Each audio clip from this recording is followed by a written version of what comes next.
అందరికీ నమస్కారం అండి. అమ్మ న్యూస్ ఎక్స్‌ప్రెస్ వీక్షకులందరికీ స్వాగతం, సుస్వాగతం. ఈరోజు గీతా జయంతి పర్వదినం, మోక్షద ఏకాదశి పర్వదినం. ముఖ్యంగా వీక్షకులందరికీ గీతా జయంతి, మోక్షద ఏకాదశి శుభాకాంక్షలు. ఈ గీతా జయంతి అర్జునుడికి శ్రీకృష్ణుడు కురుక్షేత్ర యుద్ధంలో చెప్పినటువంటి గీతోపదేశం. ఈరోజు గీత పారాయణం, భగవద్గీత పారాయణం, విష్ణు సహస్రనామ స్తోత్రాలు చదువుకుంటే చాలా సత్ఫలితాలను ఇస్తాయి. భగవద్గీతలో కనీసం శ్లోకాలు పఠించండి. అంతా మొత్తం చదవటానికి కనుక వీలైనట్లయితే కొన్ని శ్లోకాలన్నా పఠించండి. యదా యదా హి ధర్మస్య గ్లానిర్భవతి భారత అభ్యుత్థానమధర్మస్య తదాత్మానం సృజామ్యహం. అందరికీ నమస్కారం. అమ్మ న్యూస్ ఎక్స్‌ప్రెస్ వీక్షకులందరికీ కూడా స్వాగతం, సుస్వాగతం. ఈరోజు మోక్ష ఏకాదశి మహాపర్వదినం. మోక్ష ఏకాదశికి ఒక ప్రత్యేకత ఉన్నది. అసలు 12 నెలలకి 12 2 24 ఏకాదశులు వస్తాయి. ఒకటి శుక్లపక్ష ఏకాదశి, 2 బహుళపక్ష ఏకాదశి అని ప్రతి నెలకి 2 ఏకాదశులు ఉంటాయి. ఈ 12 రోజులు 24 ఏకాదశులే కాకుండా అధిక మాసానికి ఇంకొక 2 మొత్తం కలుపుకుంటే 26 ఏకాదశులు ఉంటాయి. ప్రతి ఏకాదశికి ఏదో ఒక ప్రత్యేకత సంతరించుకుంటుంది.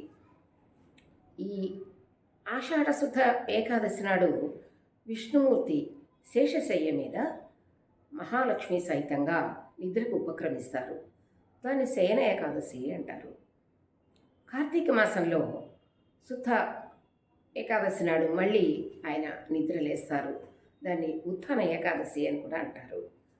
ఈరోజు మోక్ష ఏకాదశి అంటే మోక్షాన్ని ప్రసాదించేది. ఈరోజు ప్రత్యేకంగా విష్ణుమూర్తికి, లక్ష్మీదేవికి ప్రత్యేకమైనటువంటి వ్రతాలు, పూజలు నిర్వహించాలి. అలా నిర్వహించినట్లయితే, యథాప్రకారంగా చేసినట్లయితే శక్తి కొలది, ఎవరి శక్తి కొలది వాళ్ళు చేసుకోవచ్చు. ఏ కులం వారైనా, ప్రతి వారు ఏ మతం వారైనా అందరూ చేసుకోవచ్చు. ఆయన అనుగ్రహం అందరి మీద ఉంటుంది. అయితే దీనికి వ్రత విధానం అని ఉంటుంది. శక్తి ఉన్నవారు ఆ విధానం ప్రకారంగా చేసుకోవాలి. దీనికి మామూలు పుంది ఒత్తులు దీపారాధన కంటే వరిపిండితో చేసినటువంటి కుందులతో దీపారాధన చేస్తే ఒక ప్రత్యేకత. స్వామివారికి చాలా ఇష్టం. ఈరోజు ఉపవాసం ఉండాలి. వివిధ రకాలైనటువంటి పూజలు, అర్చనలు, తీర్థాలు, ప్రసాదాలు అంతా నిర్వహించిన తర్వాత పానకము, వడపప్పు అన్నీ సమర్పించాలి స్వామివారికి. అనేక రకాల పుష్పాలతో పూజ చేయాలి. అయితే ఈ ఉపవాసం చాలా నియమంగా ఉండాలి. అసలు పగలంతా ఏమీ తినకూడదు. మరీ అంత ఉండలేనప్పుడు ఫలాలను మాత్రం స్వీకరించవచ్చు. ముఖ్యంగా బియ్యంతో చేసినటువంటి ఏ పదార్థము కూడా మనం స్వీకరించకూడదు. ఎందుకంటే బియ్యంలో ముర అనే రాక్షసుడు తగి ఉంటాడట. అందుకని మనం బియ్యంతో చేసినటువంటి ఏ పదార్థాన్ని ఉపవాసం ఉన్న సమయంలో స్వీకరించకూడదు. ఉండలేని వారు మాత్రం పండ్లు, పాలు వరకు తీసుకొనవచ్చు. తర్వాత 12 గడియల దాకా వేచి ఉండి 12 గడియల్లో 12 పారణ చేయాలి. ఒక బ్రాహ్మణుకి శక్తి కొలది 1, 2 ఎంతైనా సరే వారికి ఆపోసన వేసుకొని, లేకపోతే స్వయం పాకం ఇచ్చో అది పూర్తయిన తర్వాతనే మనం భోజనం చేయాలి. అయితే ఈ మోక్షద ఏకాదశి ప్రత్యేకత ఏంటంటే, దీనికే మోక్షద ఏకాదశిని ఎందుకు పేరు? మోక్షాన్ని ప్రసాదించేది కాబట్టి మోక్షద ఏకాదశి. ఎలా? దీనికి ఒక ఇతిహాసం కూడా ఉన్నది. పూర్వము గోకులం అనేటువంటి రాజ్యాన్ని విఖానసుడు అనేటువంటి ఒక రాజు పరిపాలిస్తున్నాడు. ఆయన ప్రజలందరినీ కూడా కన్నబిడ్డల్లాగా చూసుకుంటూ ఏ విధమైనటువంటి లోటు లేకుండా చక్కని పరిపాలన, సుభిక్షమైనటువంటి పరిపాలన చేస్తున్నారు. ఒకానొకనాడు ఆ రాజుగారికి స్వప్నంలో ఆయన తండ్రి కనిపించాడు. తండ్రి చనిపోయినాడు, చాలా రోజులైంది. కానీ ఆయన స్వప్నంలో కనపడి ఈ విధంగా చెప్పాట, నాయన, నేను నరక యాతనలు అనుభవిస్తున్నాను నరకలోకంలో. నీవు ఎలాగైనా సరే పుత్రుడు చేయవలసినటువంటి విధానాన్ని చేసి నాకు ఉత్తమ గతులు కల్పించవలసింది అని కుమారుడితో చెప్పాట. చాలా బాధపడుతూ చెప్పాడు. ఈ స్వప్నానికి ఉలికిపడి లేచినటువంటి ఆ వికానసరాజు పండితుల దగ్గరికి వెళ్ళి, స్వామి, ఇలా నాకు మా తండ్రి గారు కలలో కనిపించి ఈ విధముగా బాధపడుతున్నారు, దీనికి నేనేం చేయాలి? పుత్రుడుగా నేను చేయవలసినటువంటి బాధ్యత తెలియచేయండి, మా మా నాన్నగారికి ఉత్తమ గతులు కల్పించాలి అని చెప్పాడు. చెప్తే వారందరూ కూడా సలహా చెప్పారట. ఈ మార్గశిర మాసంలో వచ్చేటువంటి శుద్ధ ఏకాదశిని మోక్షద ఏకాదశి అంటారు. ఈ రోజున నీవు ఉపవాసం ఉండి స్వామివారికి యథావిధిగా అర్చన చేసి తీర్థప్రసాదములు స్వీకరించి ఆ ఉపవాస ఫలితాన్ని మీ నాన్నగారికి దారిపోసినట్లయితే ఆయనకి ఉత్తమ గతులు కలుగుతాయి అని చెప్పాట.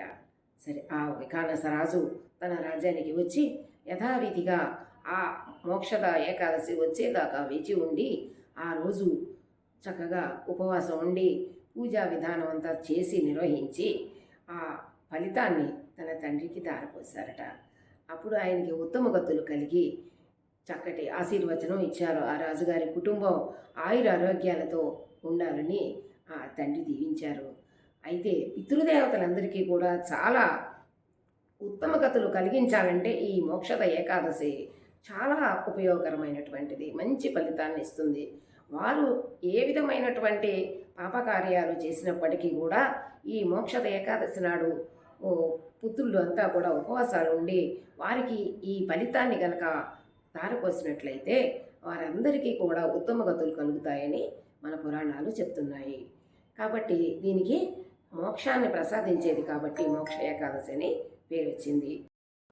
డిసెంబర్ నెలలో మనకు వచ్చేటువంటి ఏకాదశులు 2 ఉన్నాయి. డిసెంబరు 30వ తారీఖు, తర్వాత జనవరి 10వ తారీఖు నాడు 2 ఏకాదశులు రాబోతున్నాయి. అవి ముక్కోట ఏకాదశి, వైకుంఠ ఏకాదశి అని అంటారు. ఆ ఏకాదశులకి వాటి కూడా ప్రత్యేకత ఉన్నది. ఆ రోజుల్లో కూడా ఉపవాసాలు, పూజలు ఎక్కువ ఉపయోగకరం. ఆ రోజు విష్ణుమూర్తి వైకుంఠము నుంచి భూలోకానికి దేవతలతో సహా వస్తారని ప్రతీతి. ఉత్తర ద్వారం కండా దేవతలందరితో సహా భూలోకానికి వచ్చి భూమి మీద ప్రజలందరికీ కూడా ఆయన ఆశీర్వాదాలు అందజేస్తారు. అందుకని ఆ వైకుంఠ ద్వారాలన్నీ తెరుచుకుంటాయి ఆయన రావటానికి. అందుకని వైకుంఠ ఏకాదశి అని కూడా దాన్ని పిలుస్తారు. ముక్కోట దేవతలు అందరూ కలిసి వస్తారు కాబట్టి ముక్కోట ఏకాదశి అని కూడా దాన్ని అంటారు. ఆ రోజు సూర్యుడు దక్షిణాయనం నుంచి ఉత్తరాయణంలో ప్రవేశించేటువంటి కాలము, అక్కడ నుంచి ఉత్తరాయణ పుణ్యకాలము అంటారు. అసలు ఈ ఏకాదశి అని ఎందుకు అంటారు అంటే, ఏకాదశి అంటే 11. ఈ 11 లెక్క ఏమిటి అంటే 5 కర్మేంద్రియాలు, 5 జ్ఞానేంద్రియాలు, 1 మనస్సు.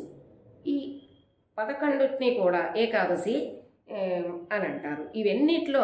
వీటన్నిటినీ కూడా మనం చాలా జాగ్రత్తగా ఉంటూ కర్మేంద్రియాలు, జ్ఞానేంద్రియాలన్నింటినీ అదుపులో ఉంచుకొని చక్కగా నియమ నిష్టలతో వ్రత విధానాన్ని కనుక నిర్వహించినట్లయితే తత్ఫలితాన్ని మనం చక్కగా అనుభవించవచ్చు.